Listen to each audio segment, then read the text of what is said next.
नमस्कार। कैसे हैं आप लोग? आशा करते हैं बहुत अच्छे होंगे और बेहतरीन तरीके से हर पल अपने लक्ष्य की ओर अग्रसर हो रहे होंगे।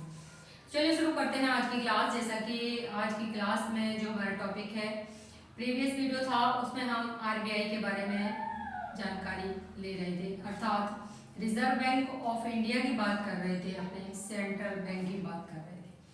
अब बात आती है कि इसके कुछ कार्य हमने देख लिए थे और यहाँ पर विकासात्मक कार्य की भी थोड़ी बात करेंगे और बात करेंगे बैंकिंग की, जिसमें कि क्षेत्रीय ग्रामीण बैंक की बात करेंगे, नाबार्ड की बात करेंगे। तो चलिए शुरू करते हैं क्लास। और आज की क्लास में यदि आप हमारी क्लास में फर्स्ट टाइम विजिट कर रहे हैं तो आप हमारे चैनल को सब्सक्राइब करना ना भूलें। जी हाँ, आगे आने वाले एग्जाम्स में टीजीटी, यूपीएससी, नेट एग्जाम या फिर एल ग्रेड एग्जाम में आपको निश्चित ही मदद मिलेगी। तो जैसा कि हमने प्रीवियस में आरबीआई के कार्यों की बात की थी, जैसे कि विनिमय दर के नियंत्रण की बात की, उसके अलावा कि सभी प्रकार के नोटों और सिक्कों का वितरण बाजार में या अर्थव्यवस्था में कौन करता है, तो वो भी आरबीआई करता है। साथ ही आरबीआई एक समाशोधन गृह के रूप में कार्य करता है, अर्थात इसके अंतर्गत अन्य बैंकें हैं वो कार्य करती हैं। और वहीं पर एक विदेशी मुद्रा भंडार के रूप में भी कौन कार्य करता है, आरबीआई करता है। अब बात करते हैं विकासात्मक कार्य की।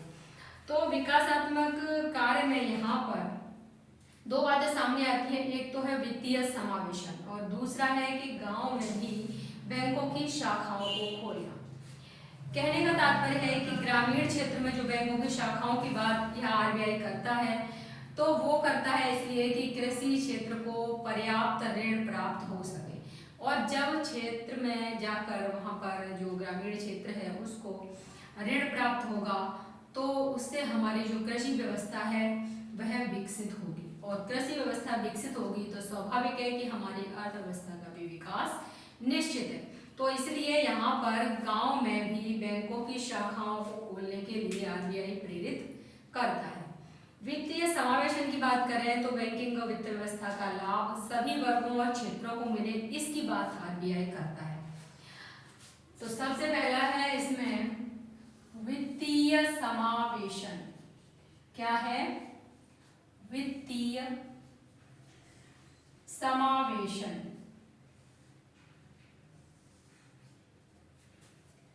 अर्थात वित्तीय समावेशन में क्या आएगा? तो वित्तीय समावेशन में आएगा कि बैंकिंग वित्त व्यवस्था का लाभ सभी वर्गों और सभी क्षेत्रों को मिले। बैंकिंग वित्त व्यवस्था का लाभ सभी वर्गों व सभी क्षेत्रों को मिले। सभी वर्गों व सभी क्षेत्रों को मिले। क्षेत्रों को मिले। वहीं पर दूसरी तरफ क्या है? तो दूसरी तरफ है गांव में भी बैंकों की शाखाएं खोलना। गांव में भी बैंकों की शाखाएं खोलना। अब बात आती है कि गांव में बैंकों की शाखाएं क्यों खोलने की बात आरबीआई करता है, तो कृषि क्षेत्र को पर्याप्त ऋण उपलब्ध कराना इसकी जिम्मेदारी है। कृषि क्षेत्र को पर्याप्त ऋण उपलब्ध कराना। पर्याप्त ऋण उपलब्ध कराना। जी हाँ, अब बात आती है कि कहने का तात्पर्य है कि समावेशी विकास में सहायक की भूमिका अदा करता है कौन? आरबीआई। समावेशी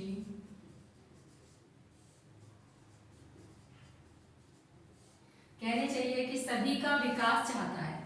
समावेशी विकास में सहायक की भूमिका अदा करता है। भूमिका अदा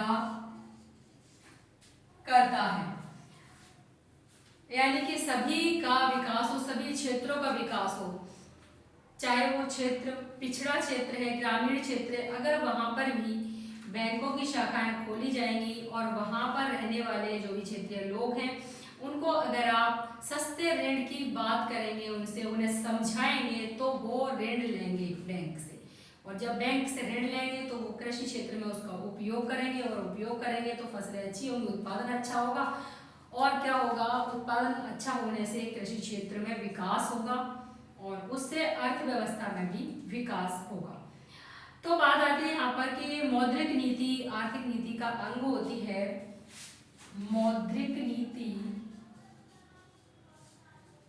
आर्थिक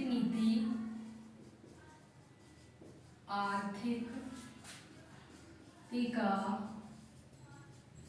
अंग होती है। अब वहीं पर मौद्रिक नीति आर्थिक नीति का अंग होती है। आरबीआई मौद्रिक नीति के माध्यम से मौद्रिक नीति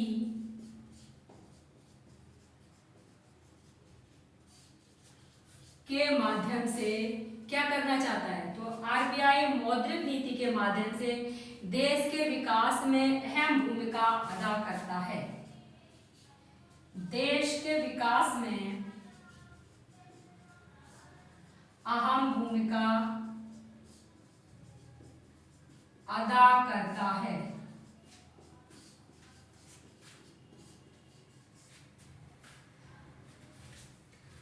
अब बात आती है यहाँ पर कि आरबीआई किस तरह से करेगा, तो आरबीआई बैंकों को निर्देश देता है। क्या निर्देश देता है, तो वह निर्देश देता है कि अपनी शाखाएं, जो बैंक हैं, अन्य बैंक हैं, वे अपनी शाखाएं ग्रामीण क्षेत्रों में भी खोलें, जिससे कि छोटी छोटी बचतों की गतिशीलन हो, यानी कि छोटी छोटी बचत जो ग्रामीण क्षेत्र में लोग रहते हैं, तो क्या है, उनकी आय का साधन क्या है, कृषि है या फिर मजदूरी है, तो वो जो छोटी छोटी बचत करते हैं, यानी कि उनके पास बचत क्या है, बहुत कम होती है, तो लेकिन वो छोटी छोटी बचतों को क्या कर सकें, बैंक में जमा कर सकें, यानी कि छोटी छोटी बैंकों का क्या हो, गतिशीलन हो। वहीं पर क्या हो, साथ ही साथ बैंकिंग वित्त व्यवस्था का लाभ है जो उन वर्गों तक भी पहुंच पाए, अर्थात सभी क्षेत्रों में सभी वर्गों तक, जैसे कि कृषि क्षेत्र हो गया, वहीं साथ साथ छोटे छोटे उद्योग भी हो सकते हैं, या फिर सेवा क्षेत्र हो गया, तो इन सभी को भी किसका लाभ मिले, बैंकिंग का लाभ मिले। तो जब आरबीआई ये कहता है कि अपनी शाखाएं आप रूरल एरिया में जाके खोलिए, जिससे कि वहां का क्षेत्र का भी विकास हो सके।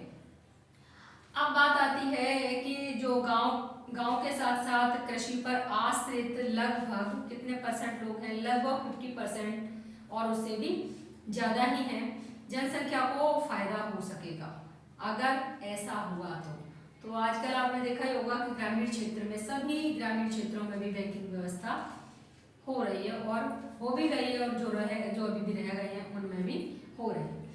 अब बात आती है यहाँ पर बैंकिंग की बात करते हैं, और बैंकिंग में क्षेत्रीय ग्रामीण बैंक की बात करते हैं। यहाँ से प्रश्न अक्सर पूछा जाता है, क्षेत्रीय ग्रामीण बैंक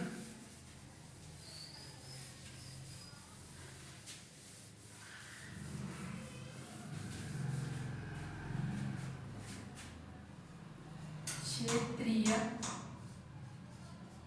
ग्रामीण बैंक। अब क्षेत्रीय ग्रामीण बैंक की बात कर रहे हैं, तो यहाँ हम बात कर रहे हैं आरआरबी की, अर्थात रीजनल रूरल बैंक। कौन सी है ये, रीजनल रूरल बैंक।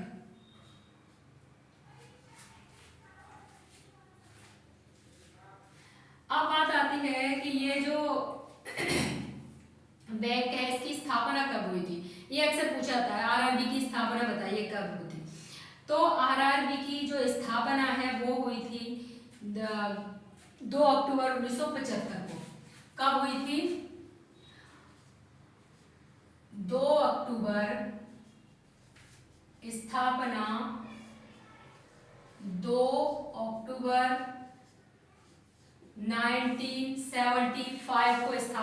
हुई थी आरआरबी की। अब बात कभी कभी प्रश्न पूछता है कि किस समिति के अंतर्गत आती है। नरसिंघम समिति के सुझाव पर इसकी स्थापना हुई थी। कौन सी समिति है? नरसिंघम समिति के सुझाव पर। नरसिंघम समिति के सुझाव पर प्रारंभ हुआ। अब बात आती है यहाँ समाप्ति की। ये प्रारंभ हुआ है यहाँ पर। कौन सी समिति है ये? नरसिंघम समिति है। अब बात आती है कि इसकी जो समाप्ति है वो नए क्षेत्रीय ग्रामीण बैंक की स्थापना पर रोक। नए क्षेत्रीय ग्रामीण बैंक की स्थापना पर रोक लगाई है। किसने रोक लगाई है? तो ये है केलकर समिति। कौन सी समिति है? केलकर समिति के द्वारा ये हुआ।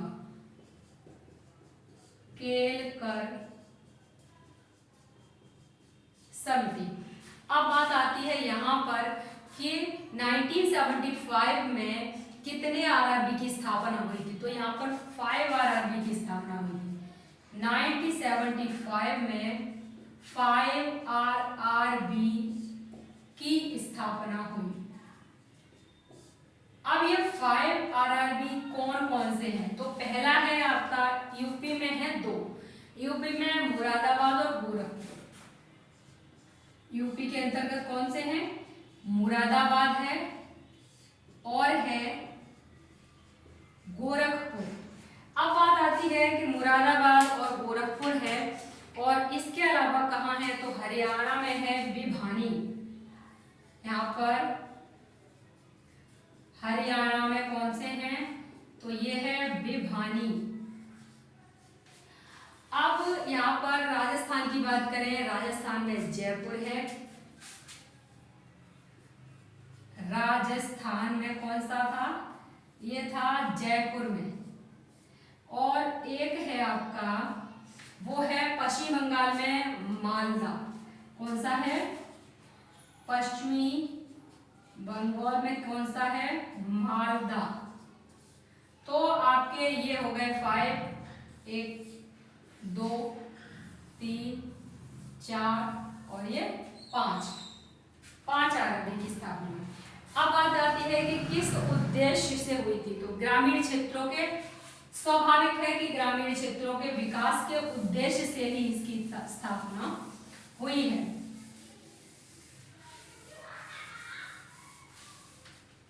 तो उद्देश्य ग्रामीण क्षेत्र का विकास इसका उद्देश्य रहा। अब बात आती है कि भागीदारी यानी फंडिंग की बात आती है। फंडिंग किस तरह से होती है इसकी? तो भागीदारी कहें या फिर फंडिंग कहें, तो देखिए यहाँ पर फंडिंग में 50% किसका होता है? केंद्र सरकार का होता है। यह है आपका 50% किसका है? केंद्र सरकार का है। अब बाकी का 50% किसका है? तो 15% यहाँ पर राज्य सरकार का है। 15% किसका है? राज्य सरकार का है। अब बात आती है 35 किसका है? तो प्रमोटर बैंक या कहते हैं प्रवर्तक बैंक। प्रवर्तक बैंक उनका कितना है? 35%। तो ये तो रहा आपका आरआरबी। अब बात करेंगे यहाँ पर दूसरे बैंक की, वहां से भी प्रश्न बनते हैं। तो वो कौन सा बैंक है? तो यहाँ पर एक है सहकारी बैंक यानी कि कोऑपरेटिव बैंक। सहकारी बैंक अर्थात कोऑपरेटिव बैंक। Cooperative bank. अब बात आती है कि कोऑपरेटिव बैंक है उसके बारे में क्या क्या प्रश्न होते हैं। तो यहाँ पर इसके स्तरों की बात करेंगे कि त्रिस्तरीय होता है। कैसा है ये? तो ये है त्रिस्तरीय। अब यहाँ पर ये त्रिस्तरीय है, अर्थात 3 स्तर हैं इसके। जब हम 3 स्तर की बात करते हैं तो ये कौन कौन से हैं? एक तो है राज्य सहकारी बैंक, सबसे पहला है राज्य सहकारी बैंक, और यहाँ पर दूसरे की बात करें, एक तो राज्य सहकारी बैंक हो गया, अर्थात ये राज्य स्तर पर है। सबसे पहले समझ लें इसे कि ये किस पर स्तर पर है? राज्य स्तर पर है। अब दूसरा है, तो दूसरा है जिला सहकारी बैंक, ये जिला स्तर पर, जिला सहकारी बैंक, तो ये है आपका जिला स्तर पर, जिला स्तर पर। अब तीसरा कौन सा है? तो तीसरा है प्राथमिक शाख समितियां, ये ग्राम स्तर पर, प्राथमिक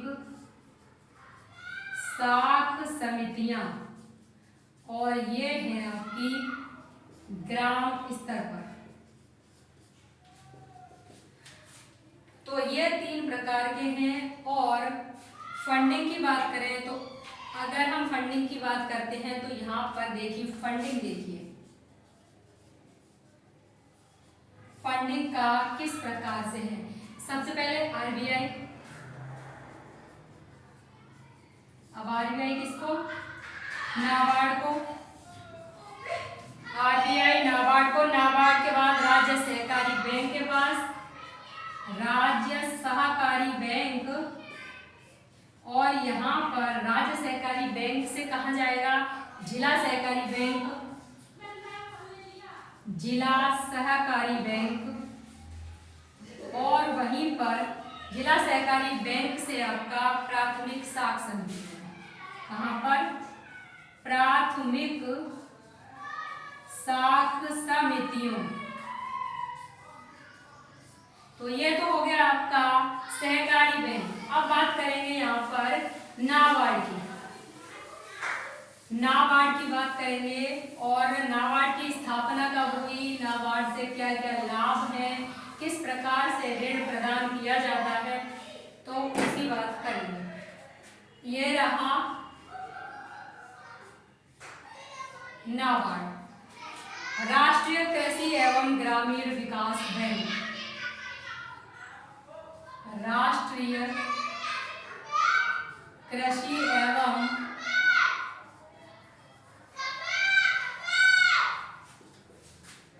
ग्रामीण विकास बैंक। अब यहाँ पर बात करें इसकी स्थापना की तो 12 जुलाई 1982 को स्थापना, 12 जुलाई 1982। अब कभी पूछ लिया जाता है आपको कि किस पंचवर्षीय योजना के अंतर्गत नाबार्ड की स्थापना हुई थी, तो ये छठी पंचवर्षीय योजना के अंतर्गत हुई थी। कौन सा था ये? 6 ईयर प्लान था, छठी पंचवर्षीय योजना, छठी पंचवर्षीय योजना के अंतर्गत। इसकी अवधि की बात करें तो 1980 से 85, कितना है? 1980 से 85 इसकी अवधि है। वहीं पर अगर समिति की बात करें तो शिव रमन समिति, याद रखिएगा, समिति के अंतर्गत हुई, तो ये है आपकी शिव रमन समिति। कौन सी समिति है? शिव रमन समिति है।